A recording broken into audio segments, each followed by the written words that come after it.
நம்மாழ்வார் திருநக்ஷத்திர நல்வாழ்த்துக்கள். முதல்ல அவரோட வாழி திருநாமம் என்னன்னு பார்க்கலாம். மேதினியில் வைகாசி விசாகத்தோன் வாழியே, வேதத்தை செந்தமிழால் விரித்துரைத்தோன் வாழியே, ஆதிகுருவாய் புவியில் அவதரித்தோன் வாழியே, அனவரதம் சேனையர்கோன் அடித்தொழுவோன் வாழியே, நாதனுக்கு 4000 உரைத்தான் வாழியே, நன்மதுரகவி வணங்கும் நாவீரன் வாழியே, மாதவன் பொற்பாதுகையாய் வளர்ந்தருள்வோன் வாழியே, மகிழ்மாறன் சடகோபன் வையகத்தில் வாழியே. இவரோட வாழி திருநாமத்திலேயே நமக்கு அவரோட பெருமை எல்லாமே தெரிஞ்சிடும். வாழி திருநாமம் என்ன, பொதுவா அவர் எங்க பிறந்திருக்கார் அதெல்லாமே இதுல வந்துடுறது.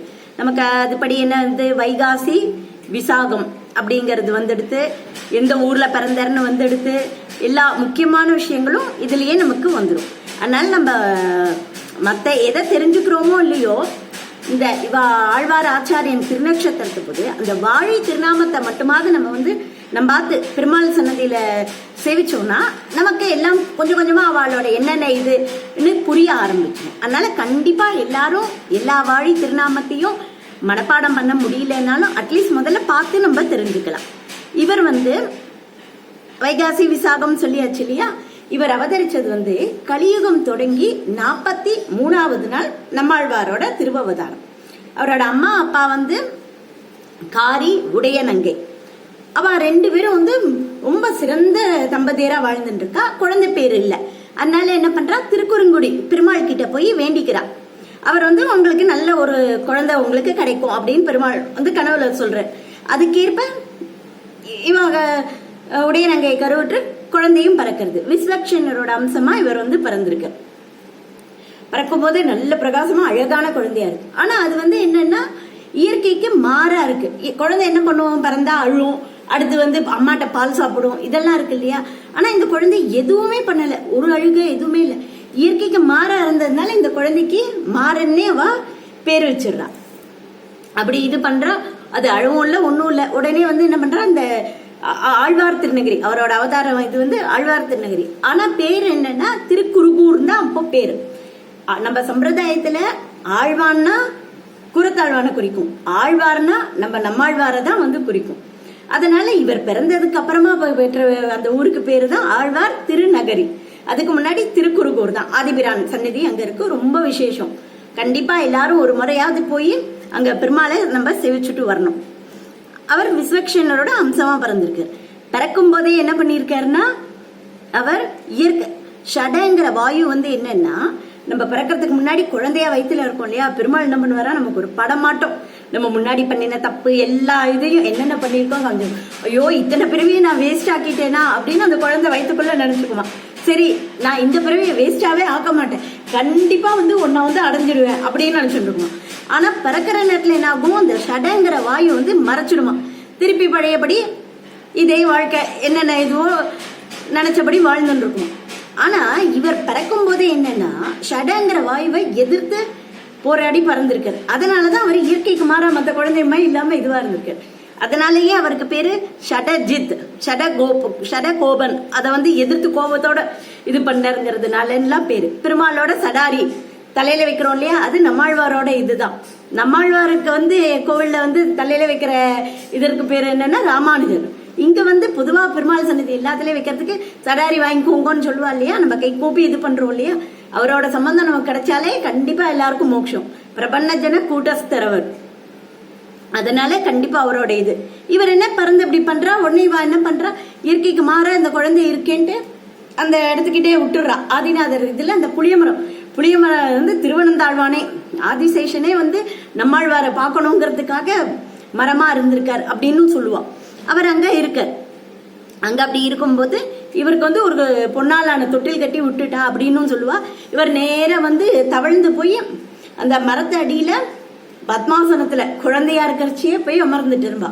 16 வருஷ காலம் எதுவுமே அவருக்கு இந்த உலக இதுவே இல்லாம நேர பெருமாளை மட்டுமே அவர் அனுபவிச்சுட்டு இருந்திருக்க. அப்போ என்ன ஆகுதுன்னா 16 வருஷம் தாண்டினதுக்கு அப்புறம் பார்த்தா மதுரகவி ஆழ்வார் இருக்கார் இல்லையா, அவர் இவரோட பெரியவர். அவரோட ஊர் திருக்கோளூர் தான். ஆனா அவர் வடக்க அயோத்தியில போய் பெருமாளுக்கு கைங்கரியெல்லாம் பண்ணிட்டு இருக்கு. அவர் எப்பவும் என்னன்னா அங்க கைங்கரியம் அவர் பண்ணிட்டு இருந்தாலும் என்ன பண்ணுவார்னா தன்னோட ஊர் திருக்கோளூர் இல்லையா, அதனால தெற்க பார்த்து தினமே கை கூப்புவார். அப்படியே அவர் கை கூப்பும் போது என்ன ஆயிருக்குன்னா ஒரு ஒளி, அப்படி சூரியனை மாதிரி பிரகாசமான ஒரு ஒளி தெரிஞ்சிருக்கு. அது நேர தெற்கு நோக்கி போயின்னு இருக்கு. என்னடா இது, இங்க என்ன இவ்வளவு ஒளியா இருக்குன்னு அந்த ஒளியை நோக்கியே இவர் வந்து அப்படியே வந்துட்டு இருக்காரு.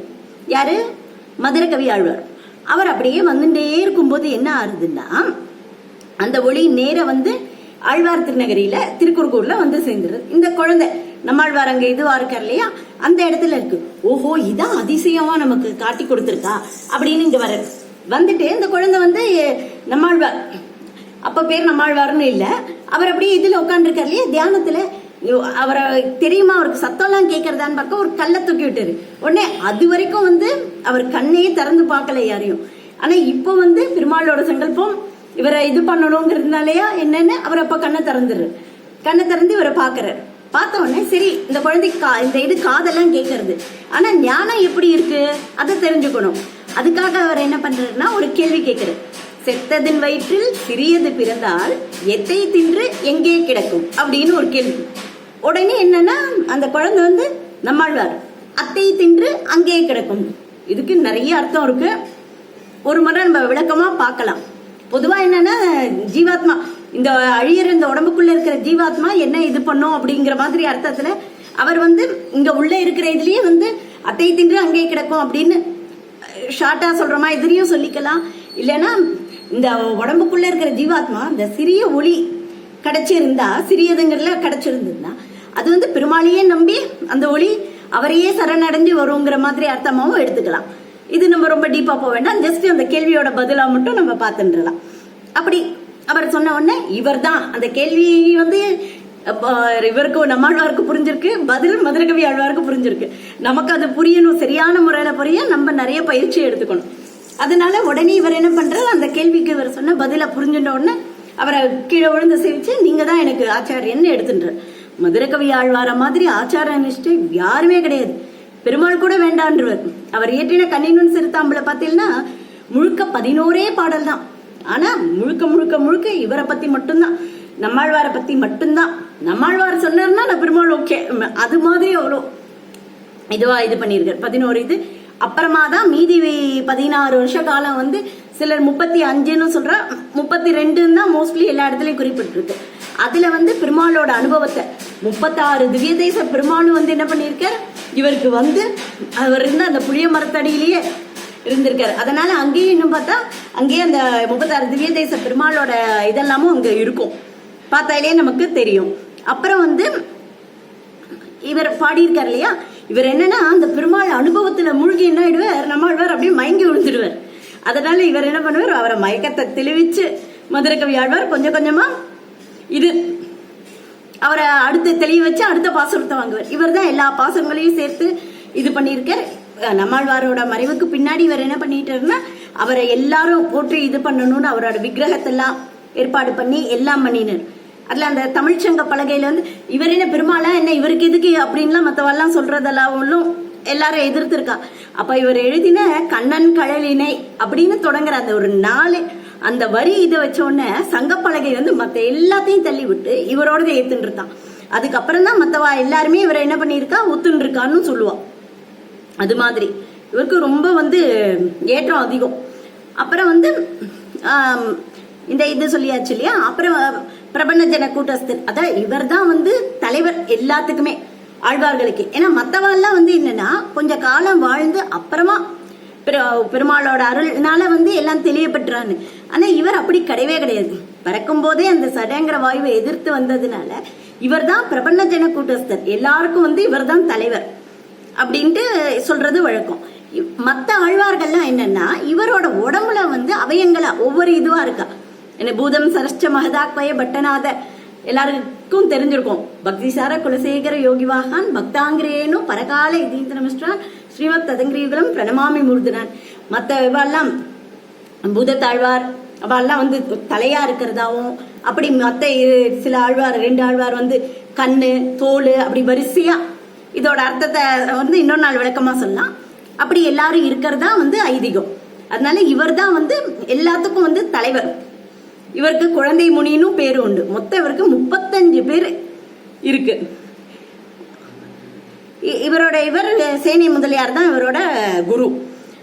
இவருக்கு வந்து எப்படின்னா தாயார் ஸ்ரீதேவி, பூதேவி, நீலாதேவி, ஹனுமான், அப்புறம் வந்து பிரகலாதர், லக்ஷ்மணன், பரதாழ்வார், சத்ருகனன், அப்புறம் விபீஷன் ஆழ்வார், இது மாதிரி எல்லா பாகவதோத்தமர்கள் தாயாரில இருந்து இருக்க எல்லாரோட குணங்களும் வந்து இவர்கிட்ட பரிபூர்ணமா நிறைஞ்சிருக்கு அப்படின்னு சொல்லுவான். மற்ற வாழ்க்கையெல்லாம் ஒரு குணங்கள் அப்படி இருக்கும். ஆனா இவர் எல்லா குணங்களும் நிறைஞ்ச இவரோட பெருமையை நம்மாழ்வாரா சொல்ல சொல்ல வந்துட்டே இருக்கும். அதனாலதான் ஆழ்வார், மற்ற வாழ்ல ஆழ்வார்னா இவர் நம் ஆழ்வார் அப்படின்னு போற்றப்படுற இதுல பார்த்திருக்கோம் இல்லையா, அந்த திருவடி தொழல் ஆழ்வார் திருநகரி ஸ்ரீரங்கம் எல்லாத்துலயும் இந்த பகல் 10 ராப்பத்து இதுல அந்த விஷயம் அந்த நாள் வந்து அப்படியே இவரோட விக்கிரகத்தை முழுக்க துளசியால் முடி ரொம்ப அருமையா இதுவா இருக்கும். போய் ஒரு முறை கண்டிப்பா ஆழ்வார் திருநகரியில சேவிக்கணும். இவர் பிறந்த இது இல்லையா, இவர் முக்தி அடைந்த இடமும் இதுதான். அதனால வந்து இவரை பார்க்கணும். இவர் வந்து எப்படி பாடல்கள்னா இவர் எழுதினது வந்து என்ன 4 பிரபந்தங்கள். அது 4 வந்து அவ்வளவு ஏற்றம். திருவாசிரியம், திருவிருத்தம், பெரிய திருவந்தாதி, திருவாசிரியம், திருவிருத்தம், பெரிய திருவந்தாதி 4 இது 4 வந்து பார்த்தா 4மே 4 வேதத்தோட சாரமா இருக்கு. திருவாய்மொழி வந்து சாம வேதத்தோட சாரம். பெரிய திருவந்தாதி அதர்வண வேதத்தோடது. திருவாசிரியம் வந்து யஜுர்வேதம். திருவிருத்தம் வந்து ரிக்வேதம். இது 4 வந்து இது. அதனாலதான் இவருக்கு வேதம் தமிழ் செய்த மாறன் அப்படின்னு பேரு. வேதத்துல இருக்கிற எல்லா கருத்துக்களையும் சமஸ்கிருத வேதத்துல இருக்கிறது எல்லாம் தமிழ் படுத்தி இது பண்றது. கோஷ்டிலேயே பார்த்தீங்கன்னா முன்னாடி வேதம் தான், முன்னாடி வந்து தமிழ் வேதம் பெருமாள் ஒருவர், அதுக்கும் அப்புறமா தான் வந்து சமஸ்கிருத வேதம். அவ்வளவு ஏத்தம் இதுக்கு. இந்த 4 இதையும் வந்து இவர் பண்ணியிருக்க. இவர் ராமானுஜருக்கும் இவர் தான் இது குரு.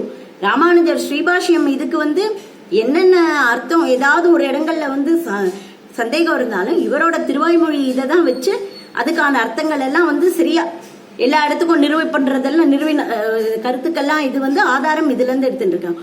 4000க்குமே வந்து என்னன்னா திருவாய்மொழி சாரம்ங்கிறதா சொல்லி இவர் வந்து என்னன்னா மற்றவாளுக்கெல்லாம் வந்து பெருமாளோட சாப்பிட்ட உடுத்து கலைந்த பீடக வரை அவரோட பிரசாதம் எல்லாம் அவர் ஏத்துனதை இவா ஏத்துப்பான்னு. ஆனா இவருக்கு என்ன நம்மாழ்வாருக்கு ஏத்தோம்னா உண்ணும் சோறும் பருகும் நீர் தின்னும் வெத்திலே எல்லாம் கண்ணன். அதனால வந்து என்னன்னா அவர் எல்லாமே அவருக்கு கண்ணன்கிற கிருஷ்ண திருஷ்ணா தத்துவம் சொல்லுவோம். அது மாதிரி அவரே இதுவா வந்து பெருமாள் மட்டும்தாங்கிற மாதிரி இது பண்ணிட்டு இருந்தார். அதனால நம்மாழ்வாரை பத்தி அனுபவிக்க ஏகப்பட்ட விஷயங்கள் வருது. எதை சொல்லணும் எதை விடணுங்கிறதே நமக்கு வந்து தெரியாது. அந்த அளவு ஏத்தம். சோ நம்ம குழந்தைகளுக்கும் வந்து நம்மாழ்வார்னு ஒருத்தர் இருக்காருங்கிற விஷயமாவது இந்த காலகட்டத்துல நிறைய பசங்களுக்கு தெரியல. கொஞ்சம் கொஞ்சமா நம்ம சொல்லி பண்ணினாதான் அடுத்து அதுக்கப்புறம் வர்ற இவாளுக்கு சொல்லுவா. இவாளுக்கு நம்ம பசங்களுக்கு இப்ப நம்ம சொல்லாத போது எப்படி குழந்தைகளுக்கு சொல்லுவான்னு நம்ம எதிர்பார்க்க முடியும். அதனால அட்லீஸ்ட் ஆத்துல ஒரு பெருமாளுக்கு இது பண்ணிட்டு ஒரு சக்கரங்களோ திருக்கணமதோ ஏதோ ஒரு அம்சம் பண்ணிட்டு என்ன இன்னைக்கு ஸ்வீட்டுன்னு அதை போடும்போது குழந்தைகள் கேட்டா இன்னைக்கு நம்மாழ்வாரோட பர்த்டே அப்படிங்கிற மாதிரி சொல்லி இந்த திவ்ய பிரபந்தம் எல்லாம் கிடைக்கிறது அவெல்லாம் இருந்ததுனாலதான் அப்படின்னு நம்ம சொல்லி ஏத்தி கொஞ்சம் கொஞ்சமா வந்தோம்னா நம்ம சம்பிரதாயம் அப்படியே அது கண்டிப்பா அழியாது. பெருமாள் இது பண்ண மாட்டார். பட் இன்னும் மேல மேல வளர்றதுக்கு நம்மளால ஆன உதவி இதெல்லாம் தான். குழந்தைகளுக்கு என்னென்ன இருக்குங்கிறத இத்தனை ஆழ்வார்கள் இருக்கா ஒன்னும் இல்ல. நம்ம குழந்தைகளுக்கு ஒரு இது மாதிரி இப்ப லீவு நாள் தானே அவரோட 35 பேர்கள் இருக்கு. யாராவது வேணும்னா கமெண்ட்ல சொல்லுங்க. வீடியோ அதிகம் ஆயிடும். நான் ஃபுல்லா சொல்லல. இப்போ நீங்க கேட்டீங்கன்னா அந்த 35 பேரையும் சொல்றேன். அது ஒரு இதுவாட்டம். இந்த 35 பேர்ல 2 குழந்தைகள் இருக்குன்னா 35 பேரையும் சொல்லி குழந்தைகள் நல்லா புரிஞ்சுடுவா. சொல்லிட்டு யாரு நிறைய பேரை கரெக்டா சொல்றீங்களோ அவளுக்கு ஒரு பிரைஸ் அப்படின்னு சொல்லி பண்ணினோம்னா நானும் கமெண்ட்ல மென்ஷன் பண்றேன். அந்த குழந்தைகள் பேரு போட்டோவோட கூட அனுப்புங்க. அது குழந்தைகளுக்கு ஒரு ஆர்வமா இருக்கும். கண்டுபிடிச்சோம். இந்த பேரு என்ன, குழந்தை முனின்னு ஒரு பேரு சொன்னேன், அது என்ன அது அப்படின்னு இங்க கேட்கும். அப்படி கேட்கறது உங்களுக்கு அந்த மாதிரி சந்தேகம் குழந்தைகள் எதை கேட்டானாலும் எனக்கும் அதை கமெண்ட்ல போடுங்க. அதுக்கான பதிலையும் நான் வந்து சொல்றேன். அப்போ இதுவா இருக்கும். இது ஒரு எத்தனையோ என்னென்னமோ நம்ம பெயிண்டிங் அது இது எல்லாமே அனுப்புறோம். அது மாதிரி இது நம்ம சம்பிரதாயத்துக்கு ஒரு சின்ன பயிற்சி அப்படி பண்ணினாலே குழந்தைகளோட சேர்ந்து நம்மளும் புது புது விஷயங்களை கத்துக்கலாம். உங்களுக்கு நீங்க கேள்வி கேட்கறது மூலமா நானும் இன்னும் புதுசா கத்துப்பேன். நன்றி, வணக்கம். எல்லாரும் பாருங்க, என்ன வேணும்னு கமெண்ட் பண்ணுங்க. கேட்டேன்னா அதுக்கேற்ப விஷயங்கள் நானும் சொல்றேன். நன்றி, வணக்கம்.